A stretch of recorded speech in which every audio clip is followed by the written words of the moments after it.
دوري يا دوري يا دوري والزمالك خسر الدوري. دوري يا دوري يا دوري الزمالك خسر الدوري. اي حد كده في دماغه تاني في دماغه ولسه بيحلم ان الزمالك هينافس على بطولة الدوري الخامسة عشر يبقى يقابلني. ده ادعي بس كده وقول يا ربي انهي الدوري في التوب 3. النهارده الزمالك تعادل ايجابيا امام نادي زد في الدوري المصري الممتاز بنتيجه 1-1. هو بصراحه بقى يا جماعه، يعني انا دم انحرق بصراحه. ومش معقول يا جماعه كل ماتش نخرج دمنا محروق. الزمالك مع بيسيريو يخرج بالتعادل الثالث على التوالي وبنفس النتيجه 1-1. ولكن انا بكلمك كلام بمنتهى الامانه، لعيبه الزمالك موتت نفسها النهارده عشان تكسب الماتش. يعني انا مش هقول لك ان اللعيبه عملت اللي عليها، ولكن ده بقى عدم التوفيق بعينه بقى من عند الله سبحانه وتعالى. هو ليه الفرق اللي في منتصف الدوري واللي في اخر الدوري لما بتيجي تلاعب نادي الزمالك يا جماعه بتقلب الاهلي، بتقلب بيراميدز، بتقلب روما، تشيلسي، ليفربول؟ اشمعنى النهارده نادي زد ده لما تيجي تبص يقول لك المعلق يقول لك النادي الاكثر تعادلات في الدوري المصري الممتاز تعادل 9 ماتشات. النادي اللي في المركز ال 13 او المركز ال 12 في الدوري المصري يا جماعه هو في ايه؟ وقبلها كان مودرن سبورت، وقبلها كان طلائع الجيش. يعني انت لما تيجي تبص على عدد الماتشات اللي نادي الزمالك كسبها في الدوري هتلاقيهم فرق كبيره، فرق ممكن تعمل حاجه قدام الزمالك. لما تيجي تشوف الزمالك الماتشات اللي خسرها، ولما تيجي تشوف الزمالك الماتشات اللي تعادلها بعيدا عن التعادل بتاع الاهلي، 4 تعادلات الزمالك بيتعادل مع فرق ما بتنافسش اصلا على اول 9 مراكز. انا عمري ما شفت حرق الدم اكتر من كده. بس لو جيت اتكلمت على الاداء هتقول الزمالك عمل اداء كويس. انا استفدت ايه؟ الزمالك عمل اداء كويس وخسر نقطتين. انا استفدت ايه ان معايا مدير فني عبقري بس مش عارف يكسب؟ انا استفدت ايه؟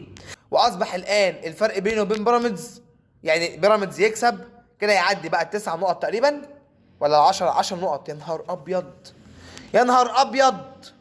والله. انت متخيل انت هتخش الدور الثاني والتصفيات بقى، المنافسه بقى على اللقب بقى. انت فارق بينك وبين الاهلي 7 وبينك وبين بيراميدز 10 لو بيراميدز كسب الماتش اللي بعد كده او كسب الماتش اللي جاي ده. انت متخيل؟ مش عايز اداء، انا عايز اكسب. لو رجعت الماتش الاهلي وحرس الحدود، الاهلي بيلعب ماتش حرس الحدود، تيجي تقول حرس الحدود هو الاهلي والاهلي هو حرس الحدود، كان مروع على الاهلي. نزل بن شرقي، الاهلي سجل هدف في الدقيقه كام؟ في الدقيقه 93. خلاص انسى الاداء وانسى كل حاجه، انا خدت ال3 بونت يا باشا، خلصت. مش عارف اكسب، مش قادر انافس يا مؤمن. انا ازاي ابقى فريق قوي وابقى فريق كبير وانا داخل اصلا المنافسه والتصفيات اللي هي الاخيره اللي هي الدور الثاني، وانا فارق بيني وبين المتصدر 10 نقط وبيني وبين المركز الثاني 7 نقط؟ انا ابقى منافس ازاي؟ هنافس على لقب هنافس ان انا العب دوري ابطال افريقيا ازاي الزمالك هينافس انه يلعب اصلا على دوري ابطال افريقيا؟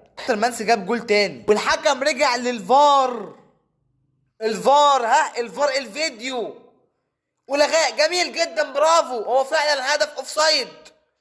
ولكن هو حكم الفار اللي انت رجعت له بعد الجول التاني بتاع مصر المنسي ده ما رجعلكش في ركلتين جزاء النهارده في ماتش زد؟ ما رجعتلوش ليه؟ او الفار بقى في العموم بقى والتحكيم بقى في ماتش الاهلي ما رجعلوش ليه في ماتش بتروجيت؟ ما بيرجعلوش ليه في اي ماتش الزمالك بيلعبه؟ هو ليه الفار دايما واقف ضد الزمالك؟ ولا الفار بيعطل للزمالك لما الزمالك تجيله كوره وبيشتغل لما الزمالك تتلعب عليه كوره؟ انا مش فاهم بجد. طبعا انا مش بقول كده برضو، مش عايز اقول كده عشان خاطر انتوا بتقولوا انت بتتكلم في التحكيم، لا. ولكن الفار فعلا اصبح ان هو بيعطل لاي كره لصالح الزمالك. اتضح بقى تقريبا والله اعلم ان الحكام بتوع الفار بيشيلوا الفيشه وبيحطوا فيشه الكاتل بتاعه الشاي عشان يشربوا الشاي والنسكافيه والقهوه والكابتشينو لاي كره لصالح الزمالك. انما اي كره ضد الزمالك لا، الفار يشتغل والحكم يقول لك لا الكره اوف سايد، وبالفعل يلغي هدف ناصر منسي. مش كده ولا ايه؟ فخلاص بقى اصبح الان تفكيرك وتركيزك مش انك تنافس على بطولة الدوري او انك تكسب الدوري، لان انت داخل على ماتش اخير في نهاية الدور الاول. خلينا نكون واقعيين. وبعد كده حضرتك هتبقى داخل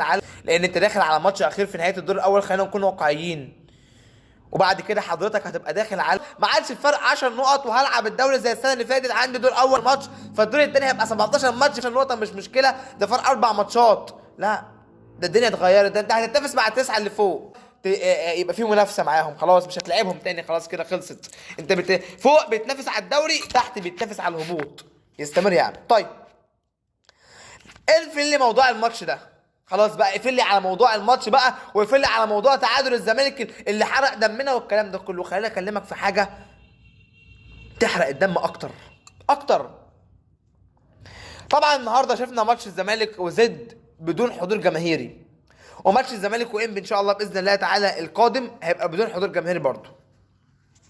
سببه سب جماهير نادي الزمالك لنجم النادي الاهلي ولاعب النادي الاهلي امام عاشور.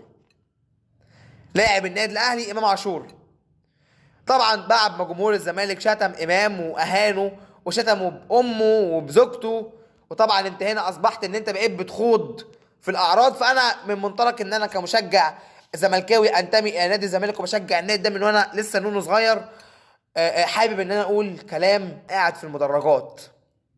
انا عايز اقول لكم يا جماعه، مفيش واحد ابوه وامه ربوه وعلموه شقيوا عليه وهيشتم لاعب كوره بيمارس هوايه كره قدم، يشتم لاعب في استاد بابشع الالفاظ على ابوه وامه وزوجته ويدخل وينتهك في عرضه.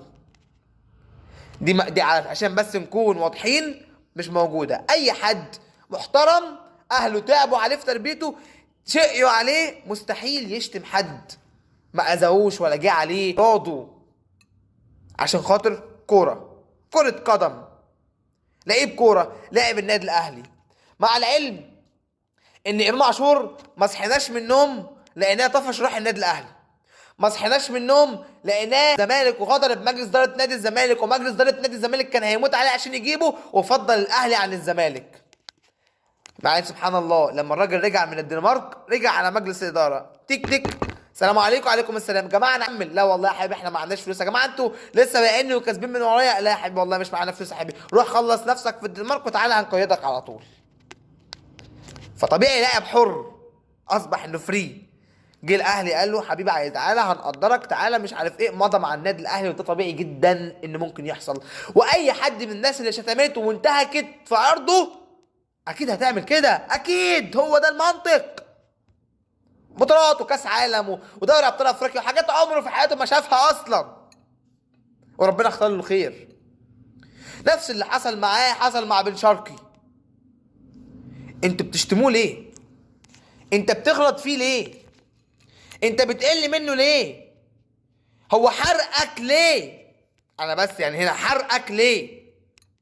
انا اهو مشجع والله زيك وبشجع الزمالك. انا اقسم لك على حاجه زي كده ان انا مشجع زملكاوي وبنتمي لنادي الزمالك. من العيب انك تنتهك في عرض حد، زي بالظبط جمهور النادي الاهلي لما خدوا افريقيا وراحوا المقابر ولبسوا الكلب تيشيرت شيكابالا. طبعا ساعتها الناس قالت انا ما كنتش موجود ساعتها، كنت لسه ظهرت على السوشيال ميديا. الناس قالت يا جماعه اللي حصل ما ينفعش، وما ينفعش انك انت تعمل كده في شيكابالا. فجاء جمهور الاهلي كان لهم مبرر، قال لهم ما هو شيكابالا عمل معانا حركه مش كويسه في الملعب، ما هو غلط فينا احنا كمان فاحنا بنرد له. طب هل امام عاشور غلط فيك؟ يا راجل ده طلع مع شوبير وطلع على قناه الاهلي وقال لك هو لعيب في النادي الاهلي، وقال لك والله يا كابتن شوبير انا بعد ما رجعت من الدنمارك رجعت على نادي الزمالك ورجع تاني النادي قال لي لا ما عندناش ان نجيب اهلاوي من صغري ان انا اهلاوي وبحب الاهلي وبموت في الاهلي والكلام ده كله. لا ده لاعب محترف في الاول وفي الاخر، مالكش انك انت اصلا تتكلم معاه وتتكلم عليه بالشكل ده. نهدى يا جماعه. اعراض الناس مش لعبه، اعراض الناس مش لعبه. الام والزوجه ايه اللي دخلهم في الموضوع ده؟ لعيب كوره ايه اللي دخل امه؟ انت تعرف امه، تعرف مراته، تعرف عيلته، تعرف حياته. مش لعبه. الاعراض بتاعت الناس دي مش لعبه انك تتكلم فيها عادي وسهل والموضوع ايزي يا حبيبي. لا ده اسمها قله تربيه وقله احترام. عيب. عيب. اللي عيب ده انسان وبني ادم وبتاثر وبيفرق معاه، والكلمه الحلوه بتفرق معاه والكلمه الوحشه بتفرق معاه. ولا هم كل الناس اللي معاهم فلوس بقى مع خلاص بيشيلوا الدم وبيحطوا مكانه تلج، ما عندهمش دم بقى خلاص اشتم زي ما انت عايز. زيه زيك بالظبط، زي ما انت بتتاثر وهو بيتاثر ممكن يكون اكتر منك كمان. طيب نهدى شويه يا جماعه، نهدى شويه، ما ينفعش كده. كل سنه وانتم طيبين، وكان معكم كابتن مصر مصطفى هشام، والسلام عليكم ورحمه الله وبركاته.